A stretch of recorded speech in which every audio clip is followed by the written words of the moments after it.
Hey guys, it is Dan here and our guest Melissa. Hello, Melissa. Hi. Welcome back. Thanks for having me. Yes. I'm so excited. about it. I'm pretty pumped about this. We were thinking when the Wonder Years wrapped up, what can we bring you on for? And then I realized Maisel is coming back. And One of our top shows. This was my number one, wasn't it? Yes, for the decade. Comedies of the decade. Comedy. And it was my number two. It's just so smart. So smart. We're gonna do a little. And we're Gilmore fans, so we're already fans of the whole thing. The Sherman Palladinos. So the Sherman Palladinos have a lot of our hits. Actually, yeah. Fair. Like my first guest spot was Roseanne, and I believe that Danny was a writer on that show. The original Roseanne. So that's right. If you like these other shows and you haven't hit Maisel yet, yeah. Oh my god. My parents found Maisel. My mom texted me a couple weeks ago. I didn't even know they had Amazon Prime. And she's like, oh, we've been catching up on Mrs. Maisel, waiting for the new season. I'm like, what? I have a friend, their family actually named their new dog Maisel during the pandemic. Yeah, so it's it's Maisel Fever. Maisel Fever. We're back with season 4. After a very long hiatus, 2.5 years almost. A little over 2. It didn't feel like that for me because I've actually rewatched. You rewatch it all the 3 time. times. I think I've only seen it once through. But you know me, I watch so much, it's hard to rewatch. This is very rewatchable. Because there are a lot of shows where I'm like, I've seen it once, I'm done. Yeah. This is great to pick up again. Well, the snappy dialogue, you miss things along the way. Yeah, this is definitely speedy like Gilmore Girls, witty. Yeah. A lot of one-liners. Good one-liners. So it has all of these aspects that deserve a rewatch, in my opinion. And so this is a short season, only 8 episodes. We're getting them 2 a week. So you and I are going to come and do one of these every week for the latest 2 episodes, and then we'll do a season wrap. We're not going to grade the individual episodes. We'll grade them all as a whole. But, it's been since December of 2019 that we had a season of this. Obviously, the pandemic shut things down, blah, blah, blah. We know this. So, before we start into the new 2 episodes, let's just... Now, we will say spoilers here. Yes, this is full spoilers. Much like many of our other videos, Dead to Me. And, if you've seen the episodes, great. If not... Give it a pause. Watch the episode. We've given you several days here to it dropped. Well, technically Thursday. You watched Thursday. I watched it Thursday. No? Yeah, Amazon Prime is one of the ones that drops like a little early. So I think at like 10 p.m. Thursday it came on. I waited till about 5 or 6 a.m. on Friday, but we gave you a couple days just in case you wanted to watch both right away. Yes. Yeah, it's nice they're kind of putting up 2 right away. I'm a fan of watching 2 episodes of something. You know, I'm not a binger. Right. But I like to watch 2 at a time to sort of get entrenched in the world. It's kind of like a mini movie. Yes. So, yeah. So the basic premise is Maisel. She is a comedian, very blue comedian in the 50s, in the vein of like a Joan Rivers or something like that. And she originally, her husband is going to do stand-up, and she ends up, what happens is, just really recap kind of basic premise here. Joel Maisel, terrible at stand-up. He's, recycling other people's material and ends up dumping her for his secretary. Again, all spoilers, sorry. And in her basically blind rage ends up in her nightgown on stage. Yes. Stream of consciousness. Very funny. And the employee at the Gaslight Cafe basically discovers her and convinces her to be her manager. And so that's Midge Maisel, the comedian. Yes. And played by Rachel Brosnahan. And Susie Meyerson, played by Alex Borstein from The Old Family Guy and Mad TV. I have to say, I think my favorite character, Susie. I mean, she ties the whole thing together, but there isn't a single character really that I dislike that I can. I have one in season 3. I'm not a huge Shy Baldwin fan. If you're watching and you're already a fan, she goes on she goes on tour. Yep. Briefly. We'll give you little mini recaps. Well, yeah, because this sort of starts right after the end of season 3, where Shia Baldwin basically, dumps her as the opening act kind of thing. So season 1 is really all just kind of 5-second recap, just her kind of getting out there and trying learning her style, learning how to do it, learning how to write a joke. Susie learning how to manage. She ends up, getting a job at B. Altman, so we see her in the working world because she's getting a divorce. Oh yeah, that was good. Second season, she is working, but it's also we get to the summer. I was going to say that's the one away at the. They go to the Catskills, camp, right? The Catskills, yep. Typical Jewish summer resort. I actually think I'll just say it. I think that's my favorite season of the 3. I think it's the strongest season. Yeah, it's the most cohesive for sure. And we know the characters by that point, and the fact that they set it completely away from everything in the first season, pretty much. I thought it was so fresh. Brilliant, fresh, good move. The costumes, the set, Yep. you are transported every time they bring you anywhere. I mean, this is and this all takes place, right. We haven't even talked about the timeline, right. This is late 50s, 1960s where we start season 4. Right. So most of these, are like mid to late 50s. I want to say we're about 2 years. I think it was 58. Okay. Which is right when my parents were born. Oh, okay. And she's... say Upper West Side. Yeah, I would say that. Very affluent Jewish families. And then third season 3 is all about the Shia Baldwin tour.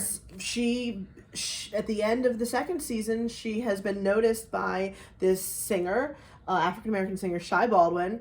I don't necessarily love that character as much. I mean, I like the character. I don't know if I like the actor doing it. Oh, we forgot about Zachary Levi in season 2. Oh God, I love that. Who plays Shia Baldwin? It'll be because I know Sterling K. Brown is the manager. Yes, and I actually really like great. We love him in everything. And he's kind of a villain in this, which I love. Yeah, because we don't always get to see him do that. Introduced in season 3, I don't see him. All right, well, he's on here somewhere. We'll figure it out. We'll figure it out. But anyway, but even people who are supposed to be, or even you think might be a villain, like I thought her husband was going to be a villain. He's in the actually first season. I love him. Yeah, sympathetic kind of. I'm rooting for both of them to be happy, even if it's not together. That's Michael Zegan that plays him. Yeah. So there you go, Leroy McClain. He doesn't even have a Wikipedia page, so this must be one of his only things.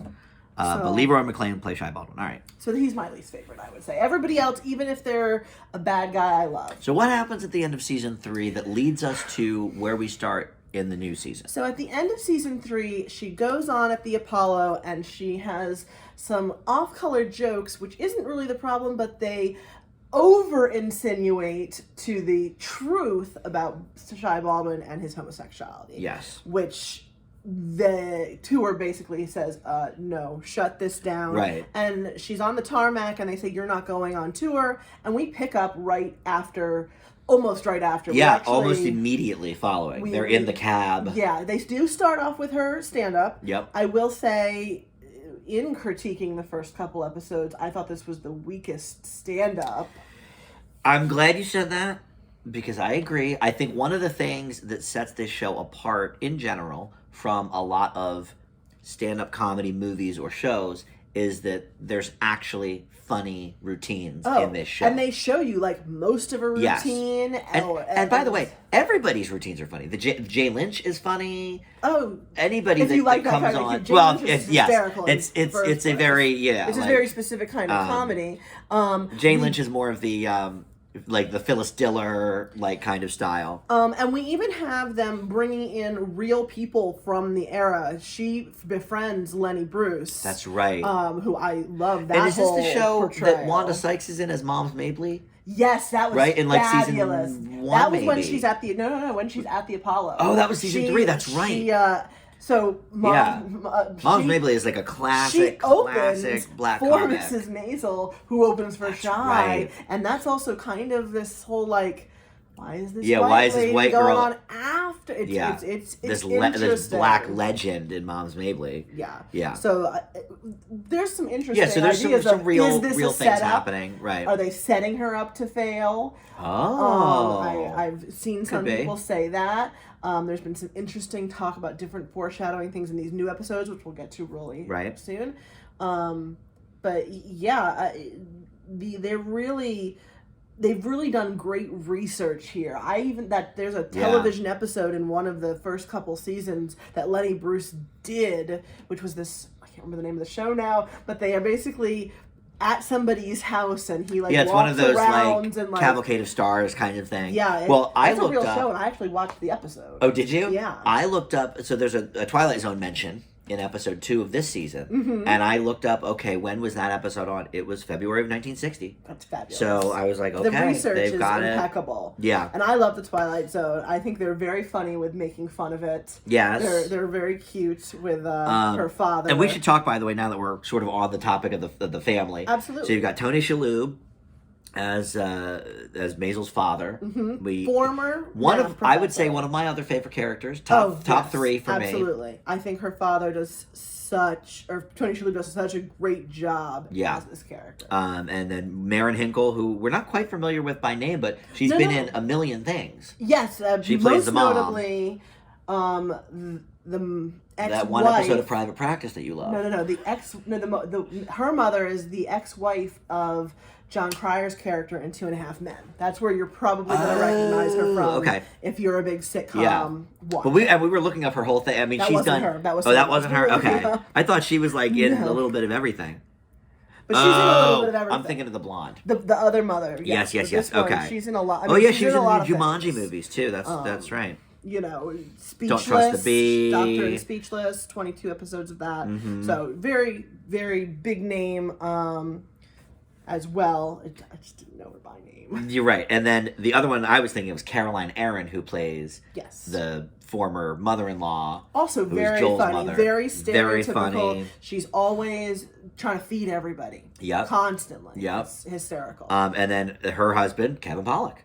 Who I really enjoy. And I enjoy his character. I do too, actually. This is, and I'm a little lukewarm on him. I'm kind of whatever. But I do think he's perfect in this. Playing Moish. The role is great. Moish. We love that.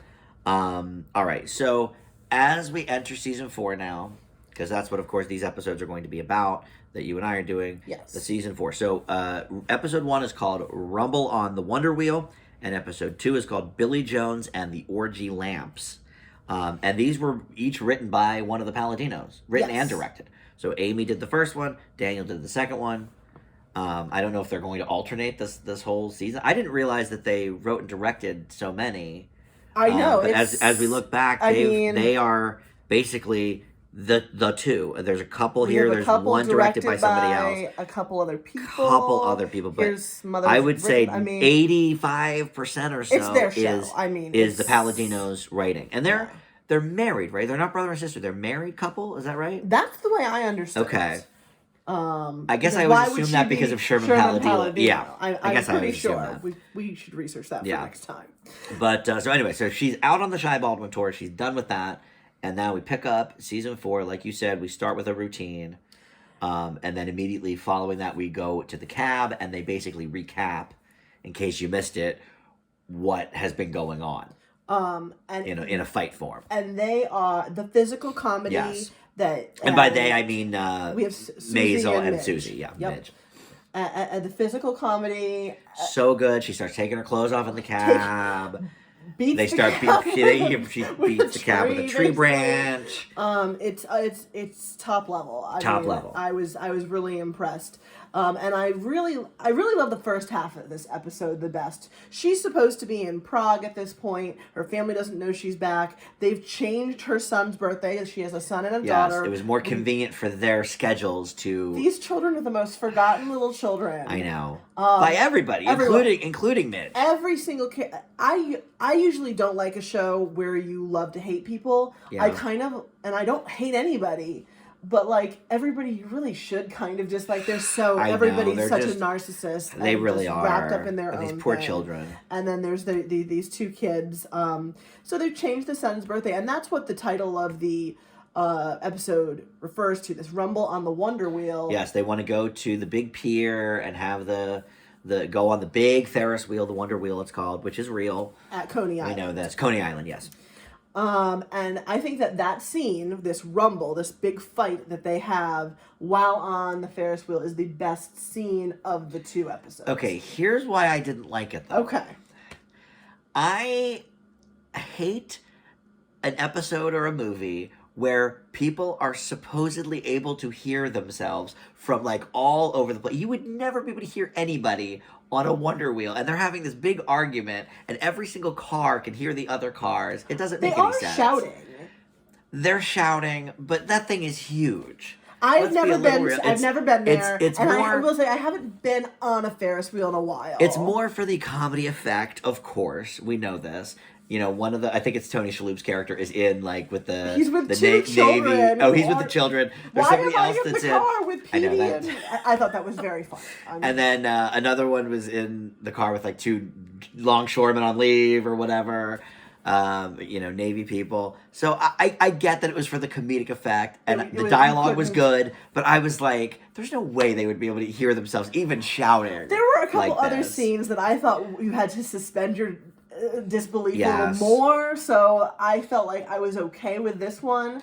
I'll tell you my favorite scene of the 2, since we're on the subject. We haven't really talked about this at all, but when Shalhoub goes into the meeting at the newspaper. At the Village Voice. At the Village Voice. He used to be a professor. He's going to be a writer. Now he's going to write, after having such a good time basically in Paris in previous seasons with his wife and realizing that he's basically got to stick up his butt and needs to calm down. Right. And I just love his character so much. I know nobody else from the show is even in that scene. It's all newcomers. So I get the Wonder Wheel scene because literally everybody that we know in the show, except I guess Susie's not on it, but everybody in the family and the extended family. But my favorite part of these 2 episodes is this thread of him writing for the newspaper. I love the final scene of episode 2 where he's on the couch with Midge and they're talking about his pathetic paycheck and he's like, but I don't care. I love what I'm doing. Like that's my favorite thread that we're digging on. He's fallen so far. Yeah. So what we haven't mentioned is since he quit being a professor, the university. Yeah, we're sort of jumping all around here. We started in that. I know. What we're gonna get. Yeah. He lost his job, which meant he lost his tenure, which meant he quit his job. Right. He lost his apartment, which is a huge storyline. They're stuck living with these in-laws who they hate and have hated the whole time because they're just obnoxious people. Yes. And in episode 1 of this season, we realize Midge has bought back her old apartment. Mm-hmm. And Susie's now in trouble because she spent the money that she was supposed to be gambled it away, that she was supposed to be keeping safe. But in episode 2, we see that now the family is moving back into this old place with Midge and all of that. And a little too close for comfort. He's writing in the bathtub. Very funny moment. And I think that's I'm wondering if we're going to be seeing, like, redemption through the next season and a half. That's what I hope. I hope so, too. Yeah. I hope that's where they're going with this, because if not, I'm going to be a little bit I'm going to be confused about our point. Right. I love, in that scene, that line that you're talking, where he says, "No one liked me at Columbia." Yeah. No one liked me there. And he's so happy being liked, he doesn't care. Yes, it's true. And that's so I love the newspaper scene where he first comes in. I think that's in episode 1, but anyway, so I guess let's get back to the main plot here. We touched on sort of the apartment issues, the money issues with Susie. They're really setting up all of the issues, the problems they've set up. They've set up at the end of last season, which was the gambling, the apartment, the tour, and Joel buying a nightclub. We didn't really talk about that yet. In basically Chinatown area, and dating this Chinese girl. And this girl's parents wanted him to fail. They hoped he would fail, but it's actually going all right, and they're real bummed out about that. Because there's an illegal casino in the basement of the building. So everyone loves that. So those are basically the four. Everybody's got an issue that's going on. Her mother is trying to be a matchmaker, which I hope we see more of that. Oh, yeah. We haven't in these first two. Not really. We mentioned it, but I really want to see some of that because I think that's going to have a lot of comedy value. Yes. His parents don't really have any, besides buying the house and being they don't have much going on. It's basically comic relief. We haven't seen her sibling. I don't really love his parents. They're some of my least favorite characters. Not that I dislike them necessarily. I don't love his mother. She's too much of a caricature for me. Yeah. I don't know. Kevin Pollock's okay. There's something about him that's like kind of endearing. He doesn't think she's funny. He doesn't think she can tell a joke. No. He has basically no confidence in either. He has no faith. Yeah, he has no faith in either of them. He just expects to have to bail everyone out. Yeah. And he's which he sometimes has done. Yeah, he's had to do it, but he's going to complain every every step of the way. But let's get back to the comedy routines because you mentioned that they were some of the weaker ones we've seen. I thought so. And I agree with that. Do you think that is on purpose? Or do you think they've maybe run out of interesting material for her to say? Well, I think now she doesn't necessarily have as many places to pull her material from. Right. She has billed herself as Mrs. Maisel, the originally housewife. Now she's not these things anymore where she's pulling her comedy from. Yeah. And she has said, I want to get up on stage and be able to do my stream of consciousness and just be me and kind of just make fun of people is what it sounds like. Yeah, essentially. And Susie's like, well, that's not really the way it works. Yeah. But that's where they're going. So. And now she's getting into the gossip papers too. Yes, we see some things at the diner with that. I'm curious who this Elroy person is. I feel like this is foreshadowing for meeting whoever there are this a lot of rumors going around about her. She's now in the gossip papers because of the whole Shai Baldwin incident, and she just keeps getting panned, but not for anything she's done. No, just insulted on other people's things. Although. When they go to that club in episode 2, where she basically forces herself on stage, and then ends up getting dragged off stage, and then getting thrown in jail because the cop, due to some wording issues, he thinks she's a prostitute, so she gets caught in the slammer. But that's where I think we see maybe the best comedy of the 2 episodes is in that jail cell. Absolutely. And she's that's a good scene too, and she's actually feeling herself again with she doesn't want to leave the jail cell because she's getting laughs. She's killing she's getting good reviews from the cellmates. So when Susie comes to bail her out, she's like, no, give me one more. Give me another moment. So that was good. I think that there are 2 other moments throughout that are setting us up for some things later. So such as I want to hear. Okay. The first one is the bar with the magician. Yep. So Susie is a manager. She doesn't care for magicians. Hates. But I don't know what this guy was doing, and I really had to suspend my disbelief. Yeah, this was a suspend disbelief. Because he transports her. I don't understand. Yeah, I don't know how he did this. I don't know what we're supposed to believe. I assumed he hypnotized her or something kind of thing. That would make sense. That's kind of what I took as that. Maybe he's a hypnotist and he's not a magician, and that's the. Maybe that could be the gag. Because I tried to think too. I was like, all right, after the Wonder Wheel thing, I'm like, all right, how much suspension of disbelief are we supposed to do here? But then I was like, okay, but if he hypnotizes her, she could see all the things that we've seen, right? Including the money thing, right? He does so I was like, okay. So that's what I think is going on there. That's really good. So I'm wondering if he gets signed as a new act. Ooh, good one. Okay, and she's going to manage him. That's where I'm going because she's been told by her mentor, who plays sort of both sides, villain sometimes, and and mentor other times. He's basically said you need more talent because her last time when she was with Jane Lynch's character, Sophie Lennon. She and that was a big fight, and it was a big fight between her and Midge. Oh yeah. Midge wants to be the center of attention. She wants everything on her, and right. Susie needs the money to live. And right. And Midge doesn't necessarily understand that still, even though she has no money. She really. I know the disconnect in her brain. But then, what's the second thing? You said the magician. The second thing, which I think is obviously we're supposed to believe that it's setting up for the next episode, is at the very end, they're at a burlesque house because they're dropping off one of the other cellmates. Right. Who claims she is not a prostitute. Yes. And she's at this burlesque house, and you think Maisel's going to get up there and do some burlesque? No, I think she's going to be the new comedian because the other comedian says that it's his last night. Okay. And I think we're going to get a female, and I think it's going to be a big fight to get a female comedian on the burlesque stage. To do the burlesque show. And I think they're going to want her to take her clothes off.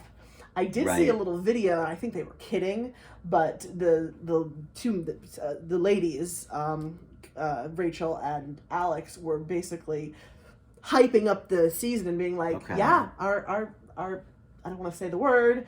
Our teas? Our teas are out. They're up and out. Interesting. And then she's like, are they really out? Are they really? Okay. So I don't know. Wow. Maybe if we're in the burlesque house. Yeah. So there was a lot of interesting little pieces and tidbits in these. And then we should mention, because we briefly talked about Jane Lynch, she does make an appearance in this episode, or in episode 2. Yes. She's not a part of the season cast, so we may not see her again this season. I don't know. But she's always welcome in my house. Absolutely. You know, love Jane Lynch. She does. You just watched Only Murders in the Building yesterday. Fabulous. She plays the Steve Martin body double. So spoilers for Only Murders in the Building. Sorry, but I love her and everything, and it was great to see her. She basically scheduled a breakdown and is in the sanitarium. Which was all planned, her plan all along, and that also is one of my favorite scenes, I think, of these two, because it's very funny. Two of my favorite characters. Anytime she is not doing her shtick, the routines, like when she's not actually when doing she's her off stage, stand-up, basically, it's hysterical. Yeah, so good. It's just, and it's so far from anything you see her do usually. Yeah, that it's so fresh. Yeah, Jane Lynch, I don't think gets enough credit. Like, people like her, but like, she is very, very funny and very talented. Funny. Yeah. All right, so let's see. I think we've hit all the major plot points, all the major scenes. Is there anything we're missing? There's some comedy with her, with Midge's best friend Imogene, and trying to set up the apartment. Oh, that's right. Yeah. And that's where the Billy Jones and the orgy lamps. She has all this furniture. Right. She's trying to get her furniture back. Very funny. Zelda, there's some good physical comedy there. And so they're still, I can't believe this woman is still working for these people. Yeah, after all that. I don't even know if they're getting paid, but their housekeeper is going to come back and cook. So they've rearranged this kitchen 3 times. And then we also have Susie's sister with so this gambling money situation that we've talked about. Susie and her sister burned down their mother's house. Right. And so we've got them trying to get the insurance money. Which they've obviously committed fraud. The company knows she's committed fraud. Right. There's that big scene where they go down the weird hallway. I love that. I was like, that was good. I forgot about that. Yeah, this like creepy like hidden hallway where they're in a room with no doors, and they're basically trying to get the shakedown. And then the sister ends up working. And I think the sister's funny. Tess is funny. Yeah, I do too. Have we seen her before? Oh, yes. She's been in some of the other ones. Yeah, okay. So we've seen her when we've tried to get some money previously, when they actually burned it down. She lent them the car to go on tour the first time. I do remember that. We've seen her. Okay. I don't know if it was only season 2 forward. Maybe. But I'm glad she's back. But she seems to be like a semi-regular. I mean, they're giving her plot points and stuff. She's now working for the company. So I'm curious. I mean, there's only 60 episodes left. Well, so this is my issue. Because we only had 8 last time, too. Yes, this is my issue. It's funny that the longest season is our favorite. 10 episodes. We just want more. We want more. Or it's too fast. I wonder if they are trying to cram in too many plots into 8 episodes. Because I don't think these episodes were necessarily jumbled, but I wonder. The reason I didn't want to grade these episodes is because I need them to be going somewhere. They have to get to an end point. I don't know that I loved these 2 episodes as they were, but it's, like I talk about on the Connors sometimes, like a lot of times an episode is merely there to propel the plot forward for the next setup or the next couple episodes. there were definitely some good parts in these episodes, but it's a lot of setup. It's a lot of setup, and obviously no payoff yet because we're just starting the season. But with only 6 episodes to go, I wonder how well they're going to combine everything. There was a lot of her doing stand-up. Yes, we see very little of that. There's less of it. I want to say we see 2 really sets I think there were 2 sets and then the jail cell. Okay, yeah, the 2 set and the 1 set you see broken up, right, which was terrible. I Bad. didn't like it at all. No. But everyone's laughing. The audience loved it. We it up. I didn't get it. And then where she pushes herself on stage and does the other guy's act. It's not even her act. That's right. She just he gets so pissed. That's why they kick her out of the club. Yeah. Which was funny. I thought it was funny. He's like, I'm not. He's like, go on up. But it wasn't her act. And he goes, she's already done my act. I was like, was all good. right, that was pretty good. But I feel like in these 2 episodes, everyone is basically falling victim to their own poor decisions. Mm-hmm. Everyone is now lying in the bed that they've made, lying in the hole that they've dug. So I need a little bit of like positive momentum here in these next couple episodes.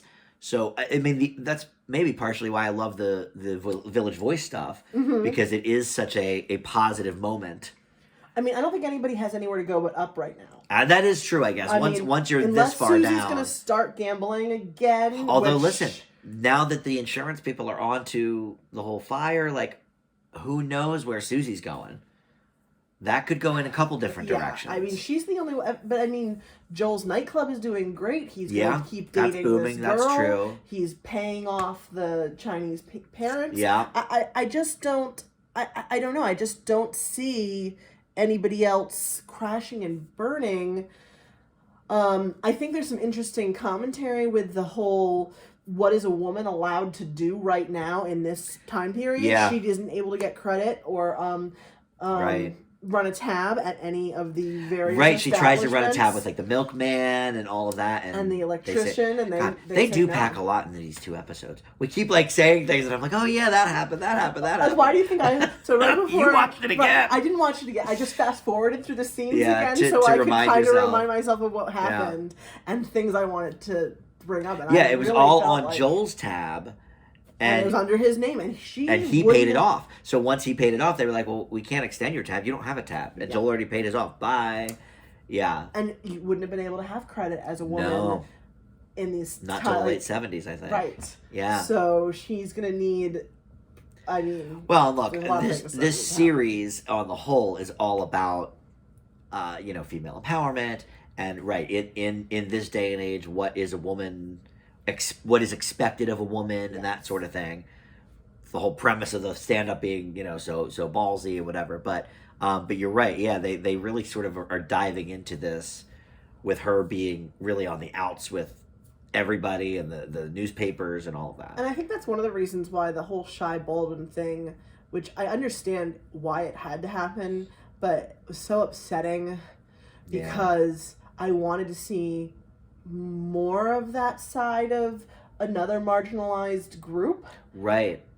But now it's almost like... But now they're almost the villain. They're almost the villain, and I'm like, oh, that's not quite where I thought where it was going when she joined the tour. I know. I was like, well, I guess this is true to life, though. Oh, it was it was kind of kind of sour. But I can't believe. I mean, I'm not shocked she got kicked out. The things she said, I was like, are you kidding me? Like, are you sure? Well, I mean, we're not really talking about season 3, but like... Did we discuss this previously? And I was like, did he set her up to fail Yes, on you'd asked me that, purpose? and I was like, I really don't know. I think it's a solid theory. So, what we're talking about is... The end of season 3. Shy Baldwin's manager, played by Sterling K. Brown, he basically says, go out and talk about Shy. The crowd loves him. Right. Because she's so nervous with a new kind of crowd that she's not used to. Because she's at the Apollo. Yeah. All black crowd, obviously. And so the issue is, was that sabotage? Right. I don't know. Or... knowing this show, probably. I mean, he's been down on her since the beginning. Right. But, or was it, just, hey, he wasn't her manager, and Susie wasn't there to talk her down, and he didn't know that she was going to go off like a loose cannon and basically out the But guy, that's what she does. Did he not know that? We don't know. So, we don't know. Speculation. I would love to see him return, even though I hate that character. I love Sterling K. Brown. I know. In he's everything. So good. Yes, This Is Us, of course, and all the things. All right. Well, look, I guess we'll wrap it there because we don't know what's coming in this season, but we'll have lots of predictions. 3 more videos. Every week there's 2 new episodes.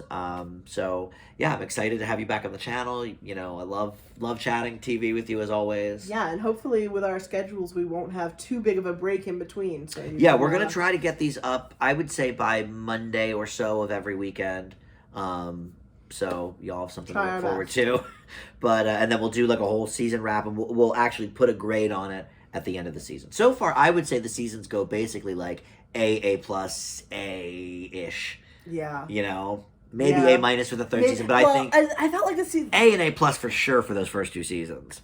Yeah. For me, Yeah, I would have to agree, and I feel like because that season 2 was so long, I'm in it, and I'm like, oh, they're in the Catskills for a while. You're only halfway through; they're out of the Catskills again. I'm like, oh my gosh, this is still season 2. Love it.